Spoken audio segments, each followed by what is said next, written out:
person can make a difference. But all the numbers are good. You look across New York City, likewise, all the numbers are good. Because it's good, we then say good news.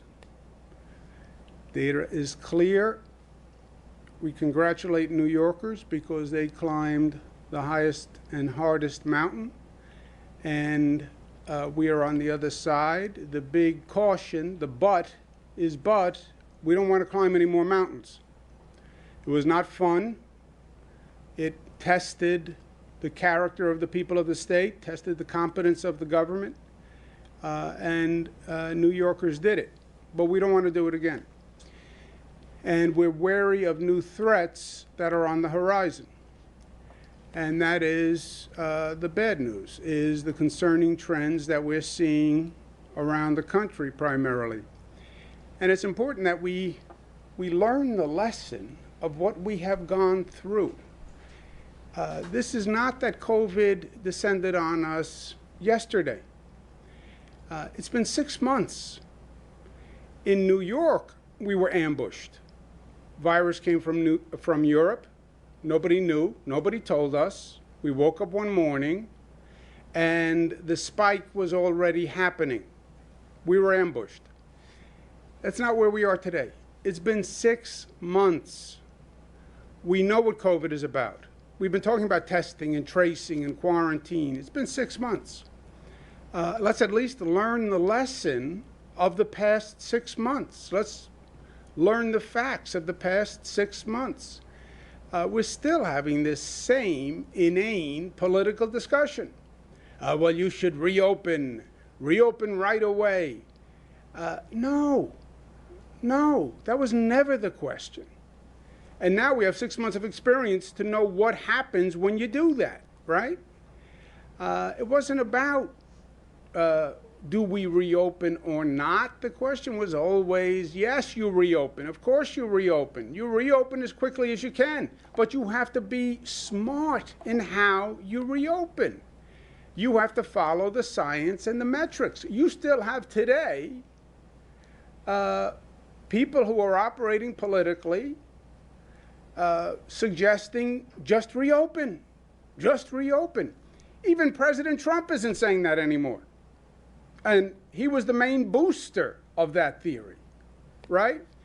And we see what happens when you rush a reopening. We have the proof of 6 months of experiments.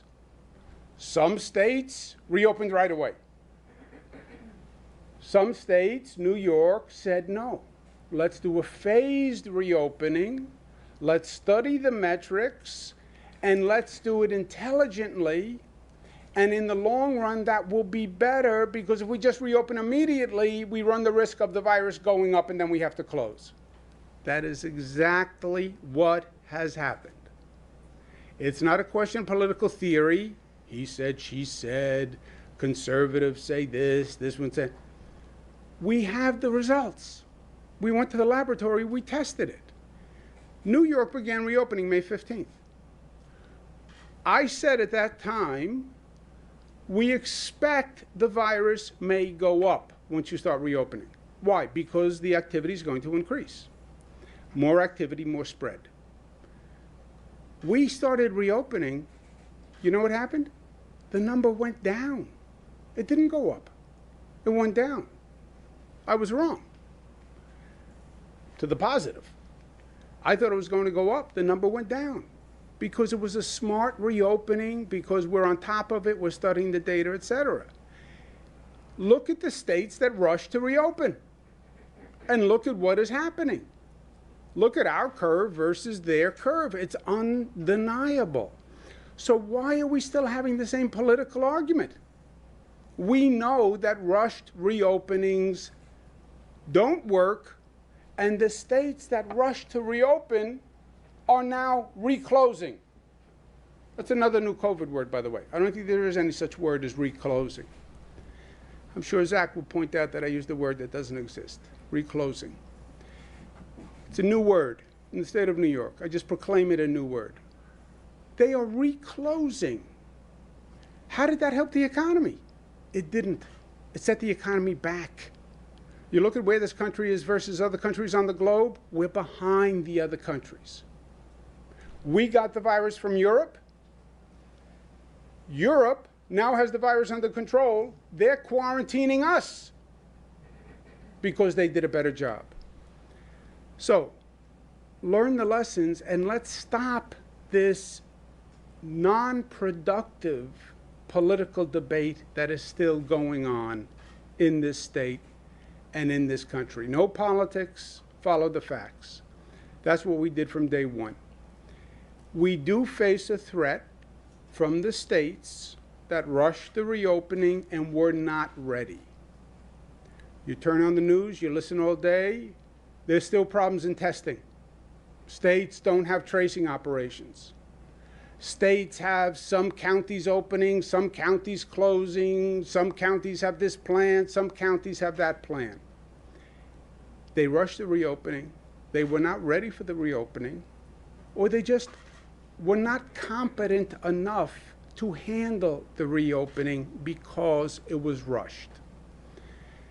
And we're seeing that increase. It's undeniable, and it is a threat to New York. We now have 39 states with an increasing threat. We know that this virus travels. We know that. We know we are not an island in the state of New York. We know that we cannot hermetically seal the state of New York in our own little bubble. So when you see the virus going up in these other states, it poses a threat to New York. Our quarantine enforcement is serious. And I want people coming into this state to know that. States have never done border control before. We had to scramble. It was another COVID first.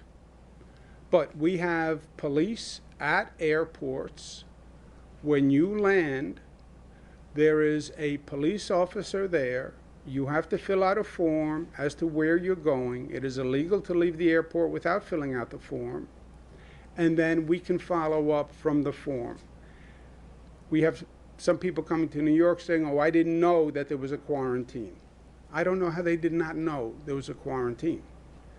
There is a quarantine, and we are serious about it. At the same time, we stand ready to help our fellow Americans and the other states. I have said very clearly, anyone who needs help, anytime, anywhere, we will be there. Why? Because, first of all, it's the right thing to do. I sat here and I said to the people across this country who watch the briefings, we need help. I said, please help us. New York was in the midst of the crisis. I asked for doctors and nurses from across the country to come help us in our emergency rooms. 30,000 people volunteered. I mean, how awesome is that? Think about that, 30,000 nurses and doctors who knew the threat. You're a nurse, you're a doctor, you know the threat about working in an emergency room, right? It's not like you're going in blindly. 30,000 people volunteered. I mean, how beautiful, how generous, how courageous. I'll fly to New York and I'll go into your emergency rooms. I said at that time, we will never forget what people are doing for us. And I said at that time, we will repay your gratitude. New Yorkers mean what they say. And New Yorkers are an honorable people. When we say we will never forget and we'll be there for you, we mean it. I represent New Yorkers. The words came out of my mouth. I said them on behalf of all New Yorkers. We are going to honor what we said. We will be there for you. And we're working with governments now, Atlanta, Houston, Savannah. We're working with other governments, whatever they need. We understand they're struggling. We understand the pain. We were there, and anything we can do. That's the right thing to do. Also, practically, we know that if we don't control the virus in the other states, that we are then in danger of dealing with a second wave. not the second wave they talked about, which was a mutated virus comes back. It's a second ricochet of the first wave, because we're still in the first wave. But the wave bounced to the West Coast and is now bouncing back like a wave in a bathtub. And that's our quarantine, etc. So we understand that we have a self-interest in all of this. And the expression I like to use, a virus anywhere, is a virus everywhere. That's what we should have understood. That's what we should have understood when we first saw the virus in China. It wasn't China. It was a matter of days before it was here. And by the way, it was a matter of days before it was here. Also, we're monitoring a second threat, which is the rising COVID rates among younger people. You look at the age brackets, it's basically flat or down except for one group, 21 to 30 years old. And it has ticked up 4 points. That is a significant increase in a short period of time. And we know why. We have been talking about it. You can see it on the news. You can see it in the newspapers. You can see it in social media. It's not hard to understand what is going on. It's hard to deal with it, but it's not hard to understand what's going on. You get groups of young people. It's warm. They've been locked up for a long time. We like to socialize. I get it. You don't socially distance. You don't wear masks. The virus spreads, and it is happening. To young people, this is not the time to fight for your right to party. I respect your right to party. I fully respect it. I would enshrine it in the state law if you want to know. You have the right to party. But let's be smart about it, right? There is an attitude that young people are immune. You are not. 21 to 30, the virus can kill you. And if it doesn't kill you, you can bring it home and give it to someone inadvertently, and it can kill them. So they are laboring under false pretenses. And I've had dozens and dozens of conversations, and I've heard the most inane responses. They just don't know the facts. They are dealing with assumptions that are just not true. So first, the local governments have to step up and do the enforcement job. I understand it's not politically popular. I understand it's hard.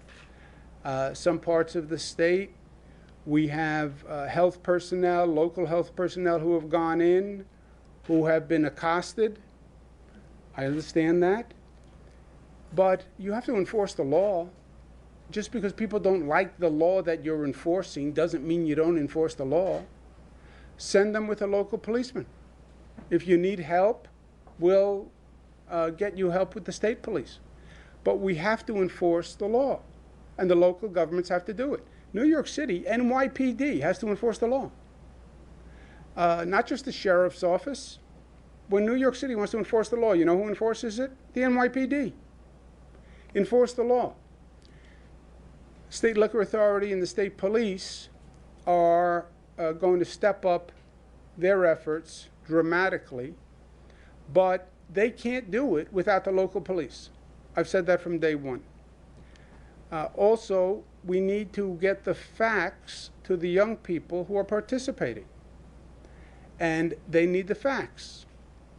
And we're going to start a video ad campaign that is targeted to young people to communicate some of the facts and the misimpressions that they have. Can you run the ad, please? I work out every day. COVID won't kill me. I'm 24. COVID won't kill me. I have antibodies. COVID won't kill me. It's been a long week. COVID won't kill me. I'm 25. COVID won't kill I'm me. partying outside. COVID won't kill I me. don't need to wear a mask around my friends. COVID won't kill me. I'm 23. COVID won't kill me. If I haven't gotten it yet, COVID won't kill me. I'm young. COVID won't kill me. Famous last words. Don't let them be yours. Be New York tough and smart. Socially distance. Wear a mask. Mask up, America. That's what you hear when you talk to a lot of young people. There is a total misconception of their vulnerability to this disease. And we hope that makes a difference. Also, Washington is now discussing a supplemental bill to help with the COVID crisis. There's gridlock and dispute as to whether or not they're going to fund state and local governments to help. It's very simple. If they want to get this economy back running, you have to fund state and local governments.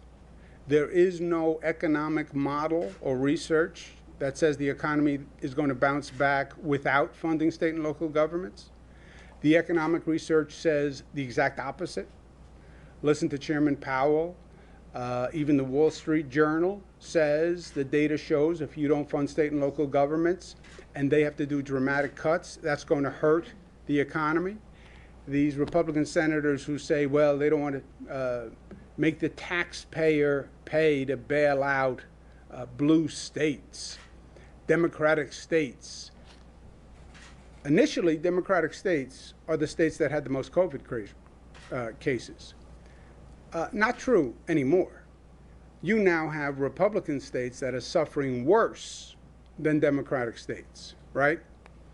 And this hyper-political Washington attitude, why should a Republican Senate give funds to Democratic states?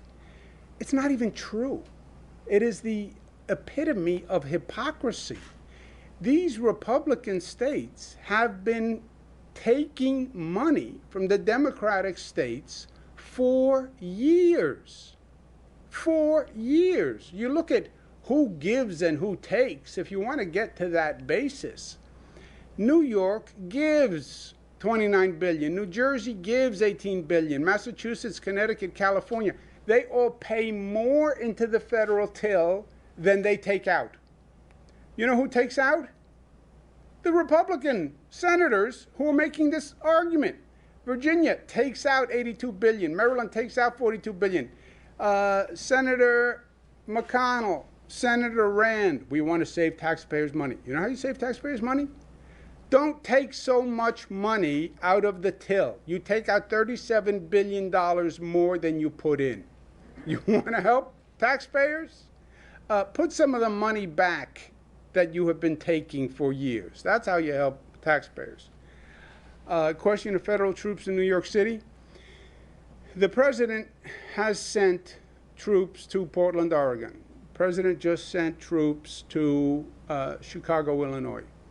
The president is talking about sending troops to other cities. The president suggested he would send troops to New York City, troops, federal agents, etc. I spoke to the president about it. I don't believe there's any justification to send federal troops or federal agents to New York City, and I told him that. There is no federal property that is endangered that could justify the federal government having to send agents. The constitutional law is clear on this. The nation does not have a federal police force to deploy in their discretion. Policing is left up to the states. The president and I had a good conversation. He said he would not be sending troops into New York City. He did not say period ad infinitum, but he said that we would talk before he did anything. And New York was not included yesterday in the announcement that he was sending troops into Chicago. If the president were to do that, of course, we would sue. I believe it's blatantly unconstitutional. But a lawsuit in this case would also not be highly effective as a short-term measure. There are numerous lawsuits. Portland, Oregon has sued the federal government. Mayors have sued the federal government. The lawsuits take time. And for that lawsuit to work its way through the courts, you'd be talking about a significant amount of time. I think if they sent in federal agents, I think it would be inflammatory. I think it would be pouring gasoline on a fire, and that's the last thing we need in New York City. So the president said he heard me. He said he wouldn't do it. He said that we would talk if anything changed.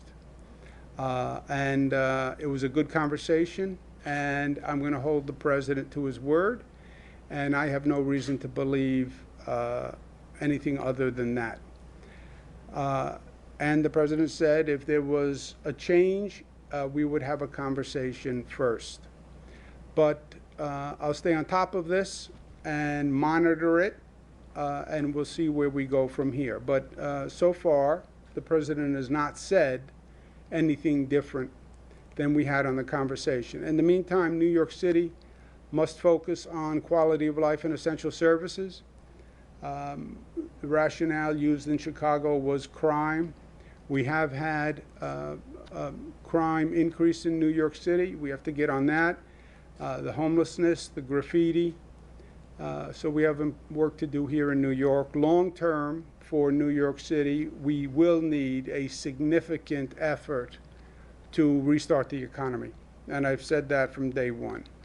Reimagine the economy, rebuild the economy. You have a lot of people who left New York City when COVID was at its height. You then have this transformation in the economy where people were home for 4 or 5 months working from home, and they were introduced to a new way of doing business. And you're seeing businesses across the country starting to modify their behavior. Maybe I don't need to be in the city. Maybe I don't need all that commercial space. Maybe I can have half my workforce work from home. Maybe I can stay in my summer house and work from my summer house and not pay the New York City income tax. So this is a very delicate moment that we're in.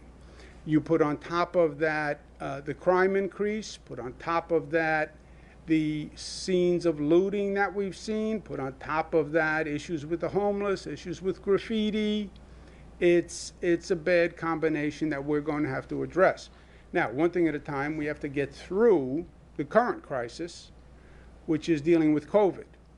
And we have to make sure there's no second wave, et cetera. But we're going to have work to do to restart and rejuvenate the economy. There's no two ways about that. One of the best things we've done is the amount of testing that we have done. You look at these other states that are still having trouble on testing. They're having long turnarounds on testing. Testing is your eyes and ears in this situation. Everything is anecdotal without testing. You have the number of hospitalizations, but that is a lagging indicator, and it's too late when the hospitalizations are going up. The testing was the only facts to tell you where you were today, and you need facts, you need guideposts to plan your strategy. We test more than any state. We test more than most countries. We've also tested, we do so much testing that we can refine the testing and we can test subgroups. We tested our subgroups of essential workers, because I was always worried we made essential workers continue working. Did we put them in harm's way? The essential workers were below the level of the overall community. New York City, the overall community is 19.9. Fire department was 17, transit workers 14, healthcare workers 12, NYPD 10. Why is the fire department high? It's fire department and EMT workers. So the EMT workers are really on the spot, right? They're the ones who are showing up. Look at the healthcare workers, 12%. How can the healthcare workers be at 12% when overall in New York City it was 19? How can people working in an emergency room have a lower infection rate? They're dealing with positive people all day long. How can that be? Because these work. These work. That's why, and that's why New York State was the first state in the United States to have a mask order. But we've done more and more testing, and we did testing in DOC's facility, Department of Correction facilities, okay? I've talked enough. Press test. You're the press. This is the test. We tested incarcerated individuals over 55 and over. How many individuals are there in the state prison system who are 55 and over? See, you like to ask questions, but you're not so good on the answering questions. Any guess? Come on. So, how many? 10,000. 10,000. 3,900, 55 and over. Why 55 and over? Because COVID affects older people more. What was the percent positive? How many people? Percentage is hard. How many people of the 3,900 tested positive? 3. How many? 3%. 3%? Any other bids, offers? I'd go lower. How many people? What's your number? I'd go lower than 3. I'd say 2 or 1. 2 or 1? 1. 77 positives out of 3,900 people tested, which is 1.9. So I just want to applaud Commissioner Annucci, and I want to applaud Kelly Cummings. This is a congregate population, 55 and older. They were all asymptomatic, by the way, because symptomatic people had been tested. These were asymptomatic people, the entire population. So that was a job really well done. Because again, these congregate facilities are where we've seen a lot of trouble. So very good, because we are New York tough, smart, united, disciplined, and loving. Questions? Governor, regarding the situation, you said that you seem to speak to the president and successfully kind of held him off for doing something drastic, like bringing in federal troops or agents to assist with law enforcement. But then you said it is first on the state's part to act, or purview to act in a situation. Are we at a tipping point yet? I mean, do you feel as though we're at a point where crime and graffiti and homelessness are at a crisis point and something needs to be done to kind of course correct the way the city is handling it? I don't believe it is an emergency that would justify a state emergency declaration or a federal emergency declaration. You know, for the federal government to come in, there's only 2 possible rationales. I don't believe either are legal, by the way. One is fear of damage to federal property. That was the early conversation in Portland, Oregon. There were federal statues and they were being destroyed. Destruction of federal property or a public safety emergency that is endangering lives and is not being adequately addressed by the local government, city, state. I don't believe those situations exist. I don't believe they exist for the federal government. I don't believe they exist for the state. That would be for the state to declare an emergency and come in basically in a takeover capacity.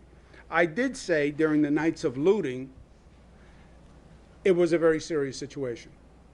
And had that not stopped, and had the city not deployed more NYPD officers, and if that looting had continued, that I believe was an emergency situation. So I don't believe we have an emergency crisis for state takeover. Do I believe graffiti is a growing problem, homelessness is a growing problem, crime is a growing problem? Yes, yes. I've said it. We've been talking to city officials, elected officials, city government about it. I've said it publicly multiple times. But yes, it is a significant and a growing problem, but not one that justifies a state takeover or a federal intervention, right? There's a spectrum and there's degrees. Yes, we have a problem. Not a problem that requires federal intervention or state takeover. But Governor, here's the question. Governor, are you saying that the That's crime... the motion.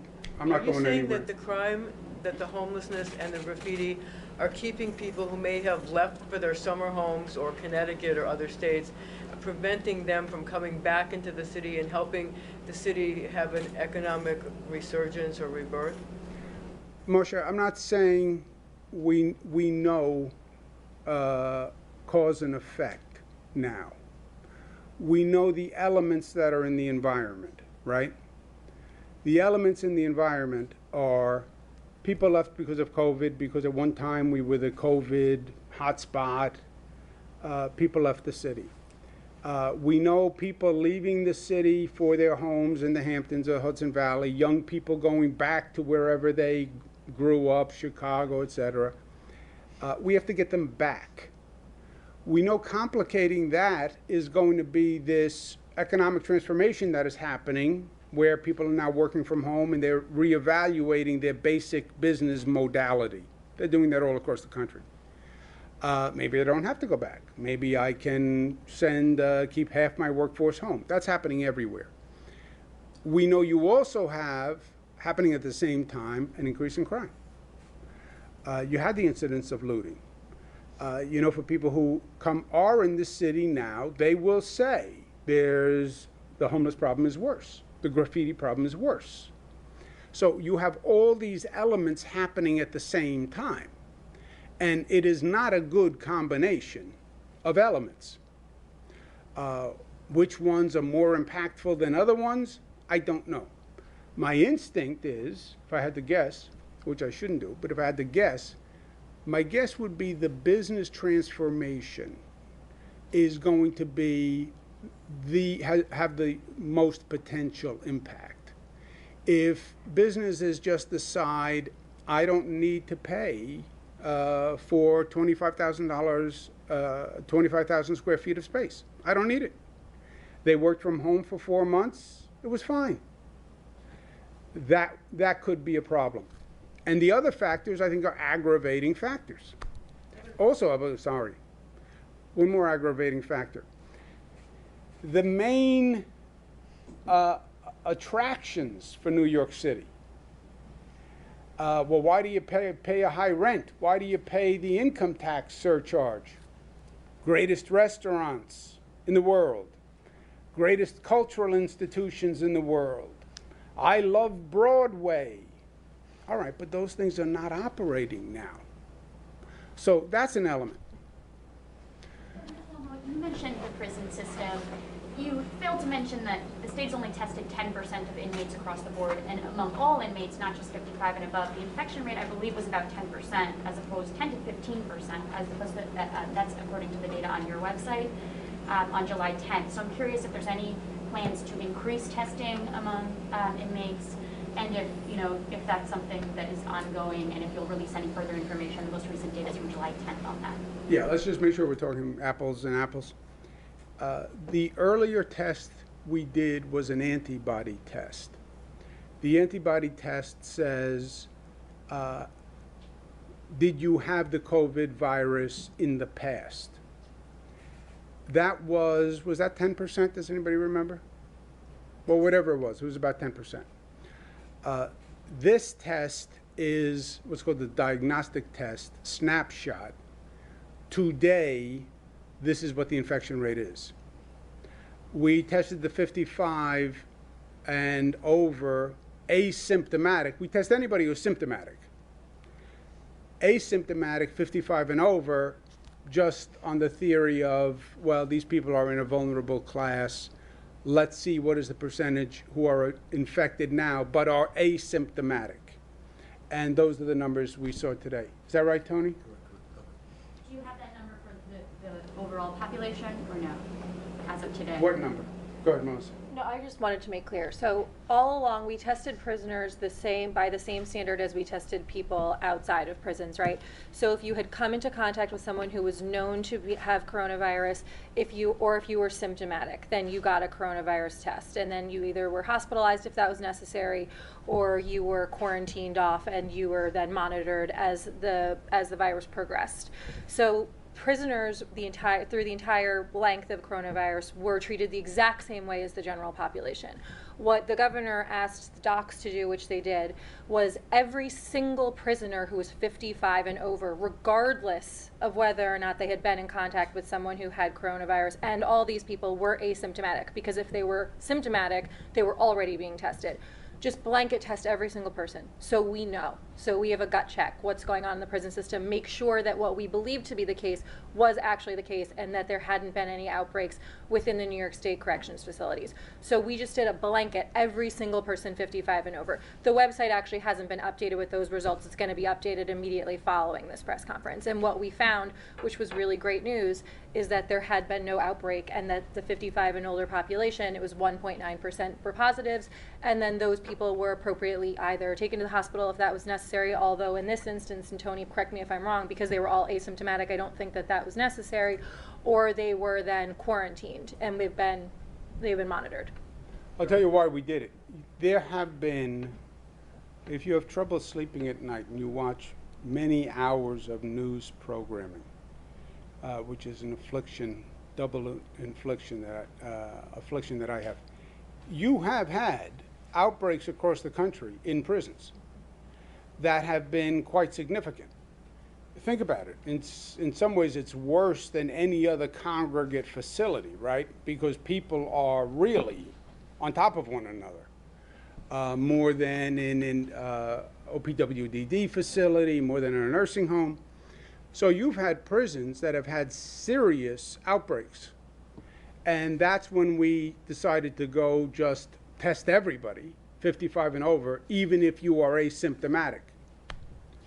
Governor, I want to ask you about unemployment. We've heard from people who still for months cannot get through. They call from 8 o'clock in the morning to the end of the day. They send an email, they get a reply, which says call. And they just still cannot get through since April. First of all, I get the overall situation. This is not a New York situation. It's all across the country. Remember what the federal government did is they passed a new unemployment law with new requirements, new regulations. They then gave it to the states and said, administer it. I talked to governors all day long. You look at how New York has handled this versus the other states.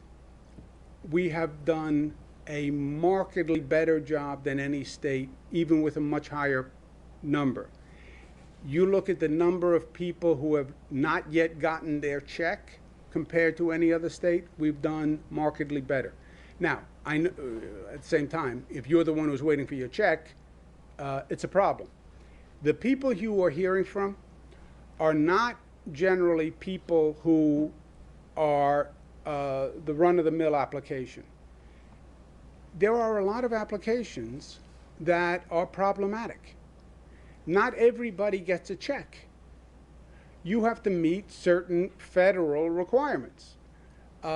Your income, your situation, your bank account, and we wind up with a lot of people who file, and then there's an issue. And look, you also have a real situation at the same time going on where you've had some massive frauds that have been going on. I mean, hundreds of millions of dollars, right? Because you put a big pot of cash out there and you say, call and get your check. You're seeing scams all across the country.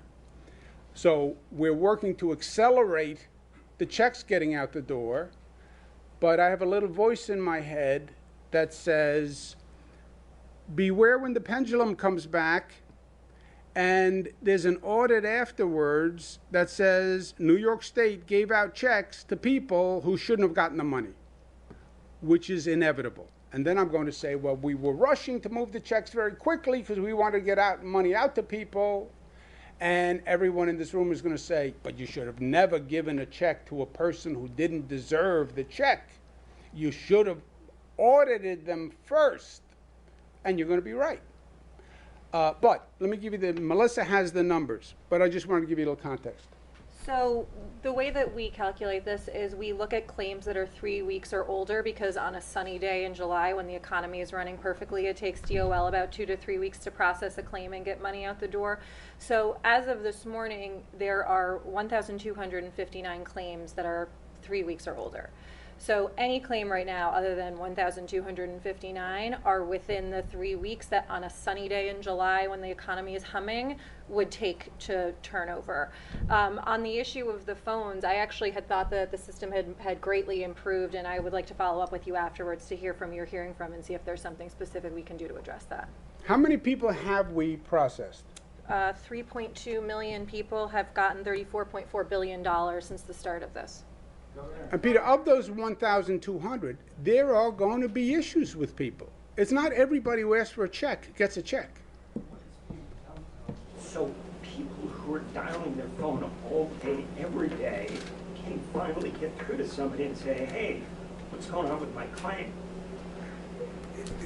That is, Kelly, do you know? The call center, the calls actually have improved a lot. There was a glitch on Sunday night with some of the PUA claims, and it caused many people just this week to call. That was resolved, and people are now getting paid, but that caused a little bit, it was basically a technical error, but it has been resolved, so that there was an uptick this week. We're hearing this is not just this week. This is 2 weeks worth, call after call after call, nothing. To me, that doesn't sound right. Yeah, We especially brought because in- the numbers are Yeah. down so low. Of We people brought in who aren't Google to do a website. We hired 3,000 people, 3,000 to work the phones and the website. It's the volume was that incredibly high. And you have to check the financial information for every person.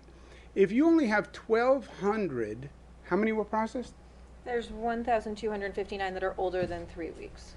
1,200 older than 3 weeks. And how many processed total? 3.2 million. 3.2 million processed. 1,200 over 3 weeks. And then what percent of those have issues that have to be worked out? Or, by the way, out of 3 million, what percent is the fraud going to be? Governor, we continue to hear from person after person about testing results taking more than a week. It happened to me, for example. And I know you've talked about the difference between the state and city labs and the national labs, but it's still perplexing for a lot of people to hear that, you know, the average turnaround is 2 to 3 days when they're waiting sometimes up to 14 days. I'm wondering if you could elaborate on the discrepancy. Have you seen the average time gotten worse in the past few weeks since we last talked about that? And if there's anything else the state can do to speed up test results? Here are the facts. The testing, amount of time to get back a test is going up across the country. Period. Why? Because the national laboratories that do nationwide testing, Quest, LabCorp, BioReference, etc., they are getting overwhelmed with all these states who are now going to the national labs. Caveat, why aren't the states developing their own labs in-state? We have 200 labs in-state. They should be doing that rather than just going to the national labs. True, but that's more complicated. In New York, about 70% of the tests are done by national labs. There is no delay in that 70% of labs because we appropriate the tests among those labs depending on their volume. So if one lab is getting slow, we have 200 labs in the queue we can allocate among the 200. About 30% of our tests are done by national labs. That 30% is getting longer. It is, because it's running into the national backlog. Not a New York State backlog, but a national backlog.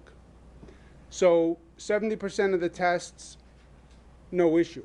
30% of the tests that were going to the national labs, they have slowed down because the national labs have slowed down.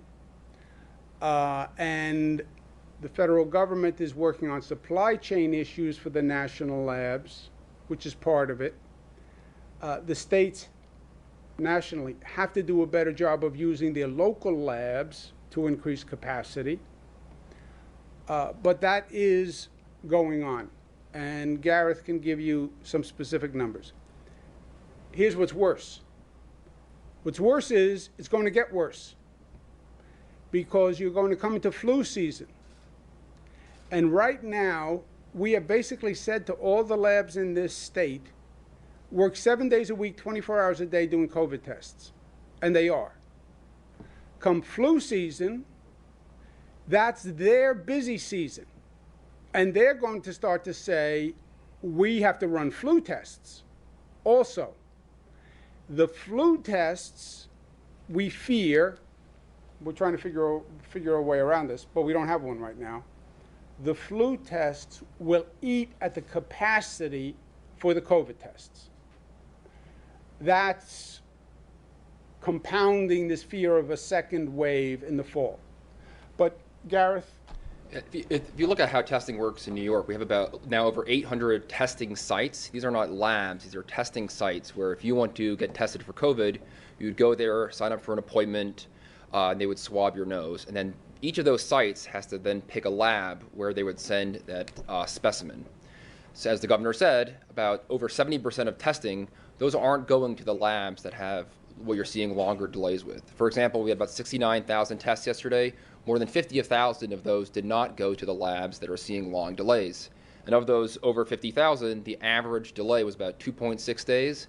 The median is about 2 days. So yes, while you are getting those reports, and it's obviously any lag is not desirable, the majority of testing is in New York is happening on a much shorter time frame, which most other states right now can't say. And that's because of the work the governor did and to develop this huge network of labs here in the state that are doing that kind of testing. But Luis, those are your numbers. Let me just make sure I heard them right. We did 69,000 tests.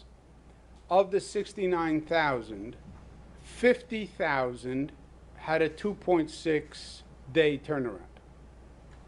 9,000 were longer, whatever that was. But 50 of the other 20,000, 30,000, how long is that? Well, it's 50 to 69, so the other 19, right? The other 19,000, you're seeing between 6 and 10 delays, 6 to 10 day average delays. Now, you'll sometimes have longer than that. Sometimes you'll have shorter than that. The labs also can prioritize what kind of samples are coming in. If it's someone who is symptomatic, of course, there's testing required before people have elective surgeries. They can prioritize those as well. But again, the ideal form of testing is this rapid result, point of care testing. You get the result very quickly. Until we have that on a mass scale, we're always going to have to rely on a system where you're sending to labs. And the key here is that every state needs to do what New York has done and develop this internal network of labs. We have some labs that do 10 tests a day. We have some labs that do thousands of tests a day on sometimes less than 1 day turnarounds. And if you had that on a nationwide scale, it would take off the pressure on these large national labs. You'd see much better turnaround times across the entire country. This is, just to make it a little more complicated for you, this is the tension between the federal government and the states on testing. You know, when they say, the federal government will say, the states have to do a better job, states say, we need more help from the federal government. It's true on both ends. Some of the national labs say our problem is a supply chain. And a lot of their supplies come from China. They need the federal government to help them with the supply chain. The federal government says to the states, you can't all be going to national labs. There are only 10 big national labs. You can't have the entire nation going to the 10 labs. States, you have to use the smaller labs in your states also, which is harder for a state to do, right? Go organize 200 labs. Each lab is small. You're only getting 400 tests here, 400 tests here. It's hard to do. It's a lot easier for a state just to say, I'm going to contract with National Lab, and that's it. So it's both ends of the equation. Governor, can you detail how the state police and the SLA are stepping up enforcement in terms of social distancing and gatherings? And also, a lot of these gatherings are not at bars and restaurants, so what do we do about that? Also, where is that PSA going to be running where young people are actually going to see it? We're going to run it in New York State. We're going to make it available to the Ad Council, which runs the ad nationwide. But I mean, like, in terms of social media, I mean, you know. Oh, you asking me Kids, like, where they consume, what stations that yeah, they, I mean, what TV, because a lot of social, them- young people? Is Well, it I know, gonna be because more I on watch social that. That's media? what I watch. I watch the young people, because I'm like a 21 to 30 in terms of orientation. Do you know? Because we are targeting it at 20 and 30 years old, as I'm sure you can imagine, we're going to be doing a big social media push. So Facebook, Twitter, Instagram, and a lot of the news sites that we know are heavily trafficked by the 20 and 30-year-olds.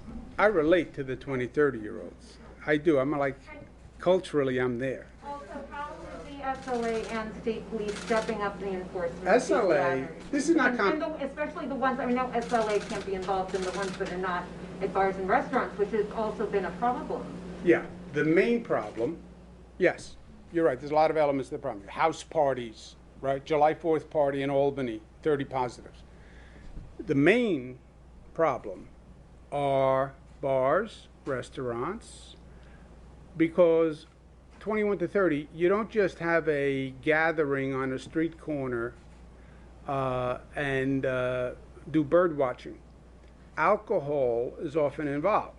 The alcohol has to come from a bar or a restaurant. That's why the overwhelming majority are in connection with a bar or a restaurant. Not to belabor this, in New York State, we have one license for a bar and a restaurant. We don't have a separate bar license and a restaurant license. Most other states have two licenses, one for a bar, one for a restaurant.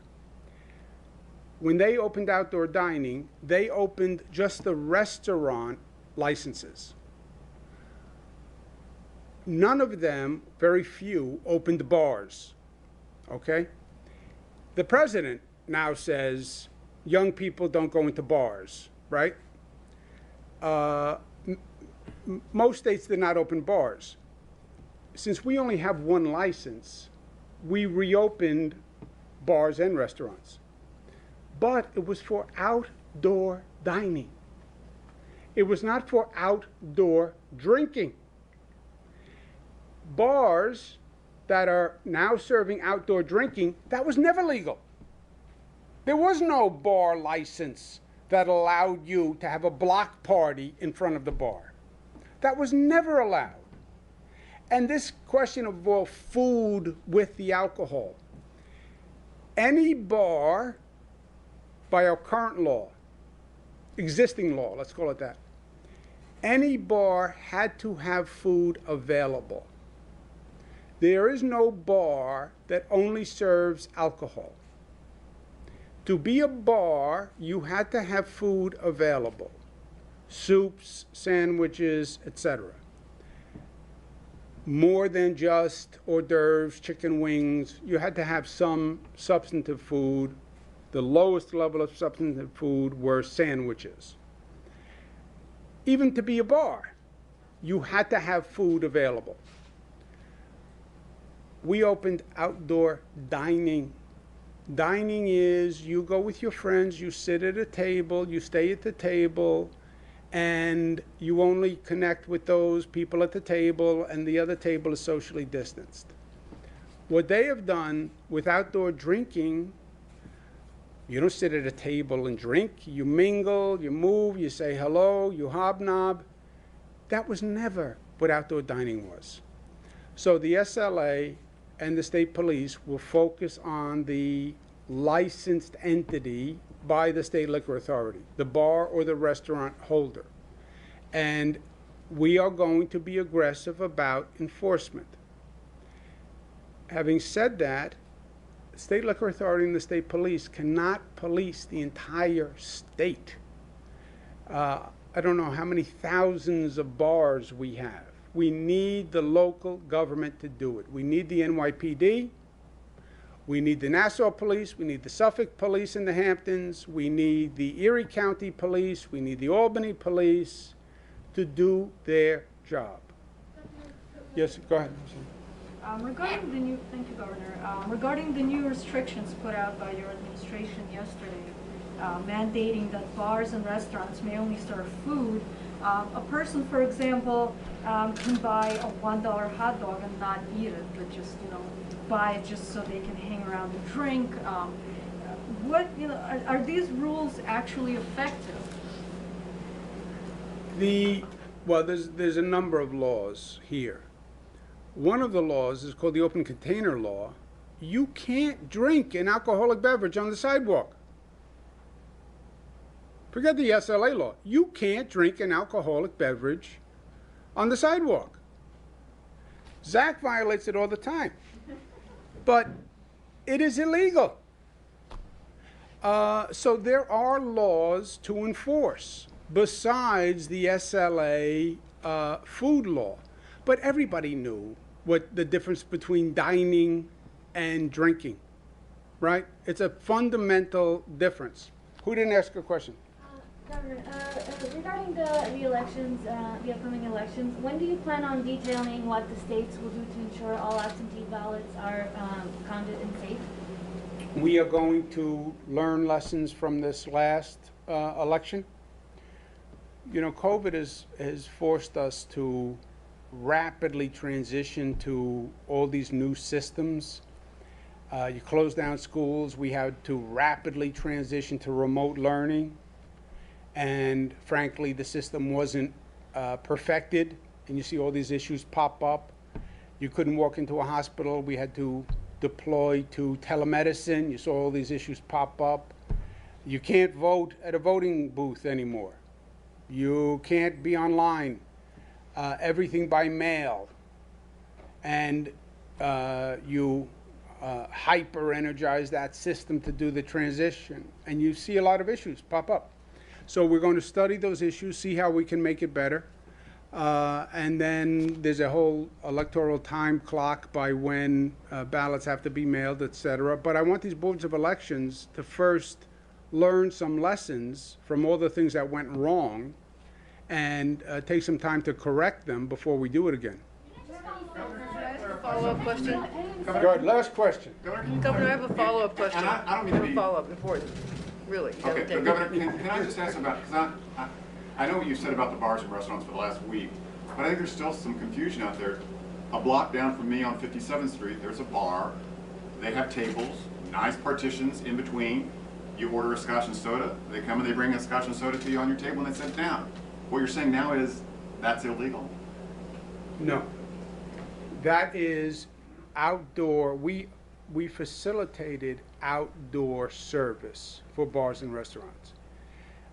There was no outdoor bar service really, right? We expanded that greatly to deal with these issues of people want to socialize and the restaurants were dying. Any bar has by the current license, they must serve food. You go to the bar, you sit down at a table, you look at the menu, you order your scotch and soda, and you order what they had to have on the menu, soup, salad, etc. Fine. That's fine. Okay, but they don't have a menu for food, so they're illegal. No, they do. They must, by their license, have food available. They must. Even a bar, the old corner bar that Zach used to go to. By a bar license, you have to have food available. By a bar license. There is no bar that can just serve alcohol. Going back, follow-up question for Ms. Kramer, because you can't say no. I can't say no. You can say no. You can say no, but... Yeah, but then you know what deal with happens. me, Yeah, so I know. anyway. It's on graffiti. There's been a huge increase in graffiti in New York City, not just on public buildings, but everywhere. You go into every neighborhood, there's graffiti everywhere. New York City zeroed out the dollars to clean up the graffiti on private buildings. There's $0 for it. Plus, 311 has decided to stop taking any complaints about graffiti. How is that a good idea, and how is that going to make the city come back? Look, I mentioned it in my presentation, right? So I raised the issue before you raised it with me in your follow-up question, just from time. Yeah, it's got to be clean. It's graffiti. We've handled these issues before. Graffiti is not COVID. It's not. It's spray paint on a building. We've had it for many years. We had it on trains. We had it on buildings. We had it on walls. You enforce the law. It's illegal to do graffiti. Enforce the law. And when you miss it, clean it up and take it off, like we used to do. How do you clean it up? Well, look, there's money to do what you need to do. And graffiti sounds like a little thing. It's another sign of decay.